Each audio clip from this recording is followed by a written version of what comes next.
से जुड़े रहने के लिए रणमेरी न्यूज को सब्सक्राइब करें और बेल आइकन को प्रेस करें। आइए डालते हैं आज की 10 खास खबरों पर एक पैनी नजर। 9 महीने बाद एसएसपी ने किया ट्रिपल मर्डर केस का खुलासा।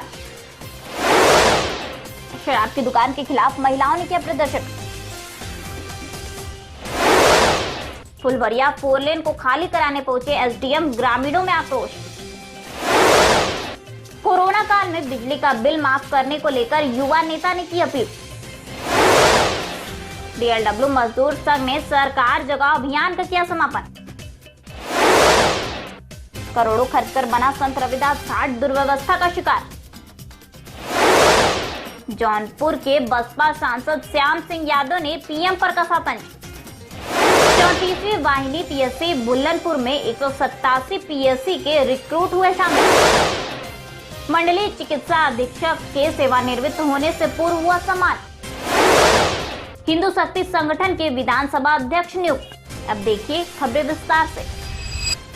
वरिष्ठ पुलिस अधीक्षक वाराणसी के कुशल निर्देशन में थाना रोहनिया व थाना मड़वाडी के संयुक्त प्रयास से विगत 1 वर्ष पूर्व हुए ट्रिपल मर्डर का आज सटीक खुलासा करते हुए वरिष्ठ पुलिस अधीक्षक ने बताया कि सुमित श्रीवास्तव के खाते में 5 लाख रुपए का लोन ही हत्या की वजह बना।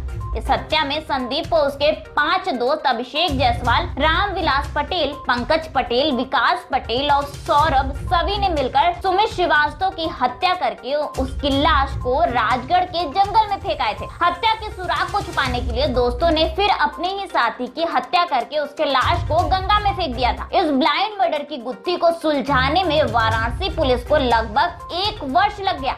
आपको बता दें कि सुपूतों को मिटाने के चक्कर में दोस्तों ने ही एक के बाद एक करके 3 दोस्तों को मौत के घाट उतार दिया। माह अक्टूबर में थाना मड़वाडी में एक व्यक्ति की गुमशुदगी दर्ज हुई और बाद में एक दूसरे थाना रोहनिया में एक अन्य व्यक्ति की डेड बॉडी मिली जिसमें पीएम से उसकी हत्या होना पाया गया। पुलिस द्वारा उस घटना की जब जांच की गई तो ये दोनों घटनाओं में आपस में कुछ संपर्क लिंक निकल करके आए कि ये गुमशुदगी और ये हत्या एक ही सीक्वेंस का पार्ट हो सकते हैं। लेकिन जो व्यक्ति गुमशुदा हुआ उसकी कोई जानकारी बहुत कोशिश के बावजूद नहीं हो पाई और जो भी साक्ष्य थे वो अभी तक पूरे घटनाक्रम का खुलासा करने के लिए पर्याप्त नहीं पाए गए। इसी के तहत ये प्रकरण हमारे सामने जब आया वरिष्ठ अधिकारियों के सामने तो इसकी समीक्षा बहुत ही विस्तार से की गई और इस समीक्षा में जो कड़ियाँ गायब थीं उनको हम लोगों ने जोड़ा और फिर अब इस घटना का करीब 7-8 महीने बाद हम लोग अनावरण कर चुके हैं। इस घटना में इन्हीं के परिचित दोस्तों का हाथ होना पाया गया और एक व्यक्ति जो गायब हुआ उसके अकाउंट में कहीं से pre approved guarantee free loan आने की सूचना जब उसके साथियों को मिली तो उन्होंने सोचा कि किसी माध्यम से उसके अकाउंट से ये पैसा अगर निकल आए उसकी हत्या करने की योजना बनाई गई। ये लोग मनी ट्रांसफ़र का काम करते थे इसलिए account to account transfer, Paytm का इस्तेमाल, एटीएम के पिन वगैरह चेंज करने की प्रोसेस इन्हें मालूम थी भली भांति। तो इन लोगों ने प्लान बनाया और प्लान बना करके उसकी हत्या कर दी। उसकी हत्या करने के बाद उसके अकाउंट से जितना पैसा कैश निकाल सकते थे कैश निकाला और बाकी पैसा ऑनलाइन एक अपने दूसरे साथी के अकाउंट में ट्रांसफ़र कर दिया। जब दूसरे साथी के अकाउंट तक पुलिस पहुंच गई और पुलिस ने उसको फ्रीज़ करा दिया तब गैंग में आपस में हॉस्टिलिटी जनरेट हुई। इन लोगों को ये चिंता हुई कि 2 सदस्य ऐसे हैं गैंग के जिन तक अगर पुलिस पहुंच गई तो इस पूरे घटनाक्रम का खुलासा हो सकता है, उन तक पहुंचा जा सकता है। तो इन्होंने एक एक करके अपने उन साथियों को उनकी भी हत्या करी जिसमें से दूसरी हत्या जैसा मैंने बताया थाना रोहनिया में दर्ज हुई और एक अन्य व्यक्ति की भी हत्या इनके द्वारा की गई। हमें इस पूरे घटनाक्रम में बहुत ही साफ सुथरे साक्ष्य मिल गए हैं। घटनाक्रम वेल इस्टैब्लिश हो गया है।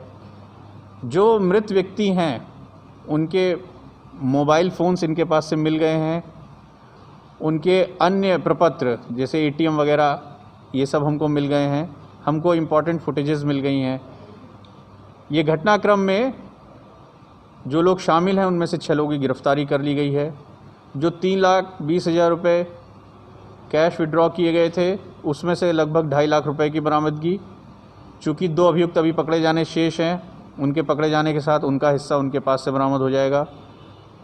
और जो पुलिस के द्वारा सीज़र कराया गया 1,60,000 रुपये का अकाउंट में, वो एक धनराशि अलग सुरक्षित। इस प्रकार लगभग 4,75,000 रुपये में से पुलिस द्वारा 2.5 लाख और 1,60,000 रुपये, इस प्रकार 4,10,000 रुपये की बरामदगी। 6 अभियुक्तों की गिरफ्तारी की गई है और 2 अभियुक्त इसमें शेष हैं। घटना में प्रयुक्त मोटरसाइकिल, स्विफ्ट डिज़ायर कार, ये सब पुलिस ने बरामद कर लिया है। अभी हमारा काम शेष है। 2 अभियुक्तों की हमको गिरफ्तारी करनी है। ये जटिल प्रकरण है। इसमें उन 2 अभियुक्तों की गिरफ्तारी होने से कुछ इक्का दुक्का जो सवाल रह गए हैं उनका हम जवाब पा लें, फिर हम इस पर विचार करेंगे। फ़िलहाल ये घटना वर्कआउट हो गई है और अभी हमको जो भी साक्ष्य इसमें मिले हैं, हमारा सारा फोकस उन साक्ष्यों को केस डायरी में प्रॉपरली लगाना ताकि इनको सज़ा मिल सके। लंका थाना अंतर्गत नरिया क्षेत्र में खुल रहे देशी शराब की दुकान के विरोध में आज स्थानीय लोगों ने हाथ में झाड़ू और पौधे लेकर विरोध प्रदर्शन किया। प्रदर्शन में महिलाओं ने हमें चाहिए पर्यावरण, नहीं चाहिए दारू का नारा लगाया। पार्षद कमल पटेल और पूर्व पार्षद वरुण सिंह ने बताया कि इस दुकान के खुलने से आम जन में पनप रहे आक्रोश को स्थानीय थाना लंका प्रभारी को पत्र के माध्यम से अवगत कराया गया है। कांग्रेस नेता मणिंद्र मिश्रा ने बताया कि इसके पूर्व भी यह दुकान खुलने का प्रयास हुआ था जो जनाक्रोश के कारण बंद हो गया था। वहीं अनीशा बेगम ने कहा कि इस दुकान के खुलने से आए दिन शराबियों का उत्पात शुरू हो जाएगा। हम गृहिणियों को इसके कुप्रभाव से रोज रोज परेशानियां झेलनी पड़ती हैं। हालांकि प्रदर्शन की सूचना पाकर लंका थाने की पुलिस चौकी प्रभारी ईश्वर दयाल दुबे के नेतृत्व में मौके पर पहुंची। जनता के विरोध को देखकर दुकानदार द्वारा दुकान बंद कर दी गई। आज एसडीएम सदर वाराणसी फुलवरिया 4 लेन जमीन को खाली कराने के लिए पुलिस फोर्स के साथ मौके पर जा पहुंचे। एसडीएम के पहुंचते ही ग्रामीणों ने नाराजगी जताते हुए कहा कि वो अपना घर व जमीन छोड़ने के लिए तैयार नहीं है। ग्रामीणों का कहना है कि हमें जमीन की सही कीमत सरकार द्वारा नहीं दी जा रही है। विदित हो कि फुलवरिया 4 लेन सड़क निर्माण कार्य में बाधक बने अतिक्रमणकारियों को पीडब्ल्यूडी ने नोटिस जारी किया है। नोटिस जारी करने के बावजूद भी फुलवरिया के ग्रामीण जमीन छोड़ने के लिए राजी नहीं है। आज सुबह एसडीएम सदर फोर्स के साथ खाली कराने के लिए पहुंचे, लेकिन मौके पर पहुंचने के बाद 3 दिन की हिदायत देकर उन्हें बैरन वापस लौटना पड़ा। ग्रामीण का कहना है कि हमारी जमीन की उचित मूल्य सरकार द्वारा नहीं दी जा रही है और दी जा रही है तो सिर्फ मकान की। कुछ लोग घर छोड़ने के लिए राजी हैं तो कुछ लोग अभी भी विरोध में लगे हुए हैं। वाराणसी में युवा नेता हरीश मिश्रा ने मीडिया के सामने मुखातिब होकर एक बार फिर योगी सरकार के खिलाफ कई आरोप लगाए हैं। हरीश मिश्रा ने कहा कि कोरोना महामारी में लगभग 5 महीने के अंतराल में आज मध्यम गरीब तबके के लोगों की आर्थिक हालत बद से बदतर हो चुकी है। आलम यह है कि लोग खुद के गहनों को गिरवी रखकर या कर्ज लेकर अपने बच्चों को पालने के लिए बेबस व मजबूर हो गए हैं, मगर सरकार बिजली विभाग के द्वारा चाइना मेड मीटर लगाकर जनता से बिजली के बिलों को वसूलने का काम जोरों पर जारी रखा है। लोगों को अपने बिजली कटने का डर सता रहा है। वहीं दूसरी ओर स्कूल में बच्चों के न पढ़ने के बावजूद अभिभावकों पर स्कूल प्रबंधक लगातार फीस वसूलने का दबाव बना रहे हैं, मगर ऐसे हालत में सरकार चुप्पी साधे हुए है। सरकार पूरी तरह निर्मम होती दिखाई दे रही है।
मजदूर संघ ने आज भारतीय मजदूर संघ के आह्वान पर सरकार जगाओ अभियान का समापन कर दिया। इस अभियान में केंद्र सरकार द्वारा सरकारी एवं सार्वजनिक क्षेत्र के प्रस्तावित निगमीकरण एवं निजीकरण के विरोध में प्रदर्शन कर सरकार को जगाने का कार्यक्रम निरंतर चल रहा था। समापन मौके पर महामंत्री कृष्ण मोहन ने कहा कि इस कोरोना महामारी में सरकारी क्षेत्र पूरी तरह से अपनी ऊर्जा के साथ निरंतर सेवा दे रहा है, जबकि निजी क्षेत्र के चिकित्सालय मरीजों को लूटने का काम कर रहे हैं। डीएलडब्ल्यू मजदूर संघ के कार्यवाहक अध्यक्ष राधा वल्लभ ने बताया कि भारत में जितने भी लाभकारी संस्थाएं हैं और जो भारत सरकार के आर्थिक ग्रोथ को मजबूती प्रदान कर रहे हैं, उन संस्थानों को सरकार द्वारा बेचने का जो निर्णय किया गया है वह राष्ट्र हित में नहीं है।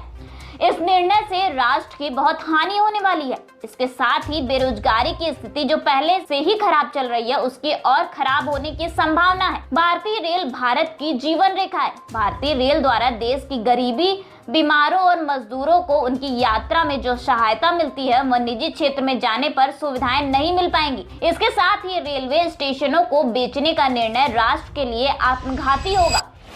वाराणसी का रविदास घाट व रविदास पार्क पर्यटन के नजरिए से अपनी एक अलग ही पहचान रखता है। यह घाट और पार्क पूर्व मुख्यमंत्री मायावती के शासनकाल में करोड़ों रुपए की लागत से सुंदरीकरण कर बनाया गया मायावती का एक ड्रीम प्रोजेक्ट था। संत रविदास घाट के सुंदरीकरण पर रखरखाव ठीक न होने से आज हालत बद से बदतर हो गई है। घाट की सीढ़ियां जहां टूटी फूटी हुई होने की वजह से किसी भी पर्यटक को चोटिल कर सकती हैं, वहीं दूसरी ओर घाट पर जाने वाले रास्ते पूरी तरह टूटे व क्षतिग्रस्त हो चुके हैं। रास्ते की रेलिंग टूटी हुई है, साथ ही बिजली के खंभे भी टूटकर रोड पर गिरे हुए हैं। बिजली के तार खुले बिखरे दिखाई दे रहे हैं। वहीं अब रोड खत्म होकर भैंसों के तबेले में तब्दील हो रही है। एक और जहां बद से बदतर हालात दिखाई दे रहे हैं, वहीं दूसरी ओर खुले बिजली के तार मौत को दावत दे रहे हैं। शौचालय आम लोगों को सुविधा न देकर खुद टूटे गिरे दिखाई दे रहे हैं। मगर इस बद इंतजामी के बावजूद शासन प्रशासन बसपा सरकार में हुए इस निर्माण कार्यों की उपेक्षा कर रही है।